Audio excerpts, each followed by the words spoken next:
ఇంకా అలా అమూల్యని ఇంట్లోకి తీసుకొని వచ్చి ఒక దగ్గర హాల్‌లో అందరూ కూర్చొని అమూల్యని అడుగుతూ ఉంటారు. "అసలేం జరిగిందమ్మా? వాడు నీ మెడలో తాళి కట్టలేదని అంటున్నావు. నీ మెడలో తాళి నువ్వే వేసుకుంటున్నానని అన్నావు. అసలేం జరిగింది?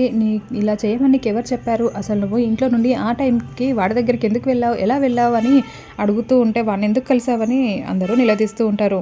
ఇంకా దాంతో, "నేను వెళ్ళలేదు నాన్న. వాడు నన్ను కిడ్నాప్ చేశాడు" అని అమూల్య చెప్పడంతో, "కిడ్నాప్ చేశాడా? వాడు ఎంత దుర్మార్గుడు! వాడు ఇలా చేస్తాడా?" అని అంటూ ఉంటే, "నీ మీద పగతోనే నిన్ను పగ సాధించాలనే వాడు ఇలా చేశాడు నాన్న" అని చెప్తూ ఉంటుంది. "అయినా కూడా ఆ రోజు నువ్వు బయటికెందుకు వెళ్ళావమ్మా? ఎలా వెళ్ళావు? అయినా నిన్నెవరు తీసుకొని వెళ్లారు?" అని అమూల్యని అడుగుతూ ఉంటే, అమూల్య వల్లి వైపు చూస్తూ ఉంటుంది. ఇంకా, "ఈ విషయంలో ప్రేమకేమైనా సంబంధం ఉందా? ప్రేమనే నిన్ను అక్కడికి తీసుకొని వెళ్ళిందా?" అని ధీరజ్ వచ్చి అడగడంతో, "లేదన్నయ్య, ప్రేమ వదిన ఎలాంటి తప్పు చేయలేదు. నువ్వు ప్రేమ వదినని అపార్థం చేసుకుంటున్నావు. వదిన వల్లనే నేను ఈరోజు ఇలా ఉన్నాను" అని, "ఆ రోజు వాడు నన్ను కిడ్నాప్ చేసి తీసుకొని వెళ్ళాడు. ఒక రూమ్‌లో బంధించాడు. తాళి తీసుకొని వచ్చి కడతాను.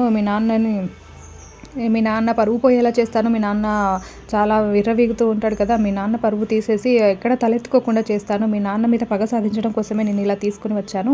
ఈ రోజంతా నువ్వు నాతో గడిపావని, నీ మెడలో నేను తాళి కట్టి తీసుకొని వెళ్తాను. నీకు టార్చర్ చూపిస్తాను. మీ నాన్న కూడా నిన్ను చూస్తూ బాధపడాలని వాడు నా మీద పగ పెట్టి ఇలా చేశాడు. నేను అనుకోకుండా వదినకి ఫోన్ దొరకడంతో వదినకి ఇలా ఫోన్ చేస్తే తనే ఇలా చెప్పింది. లేదంటే నా పరువు అందరి పరువు పోయి ఉండేది నాన్న" అని అమూల్య చెప్తూ ఉంటే, "అసలు ఆ రోజు నిన్ను బయటికి తీసుకొని వెళ్ళింది ఎవరు? విశ్వ దగ్గరికి తీసుకొని వెళ్ళింది ఎవరు?" అని అడుగుతూ ఉంటే, ఇంకా అమూల్య వల్లి వైపు చూస్తూ, "వల్లి వదిన" అని చెప్తూ ఉంటుంది. ఇంకా వల్లి అటు తిరిగి ఇటు తిరిగి, "ఇది నా మెడకే చుట్టుకుందే" అని చాలా టెన్షన్ పడుతూ చూస్తూ ఉంటుంది.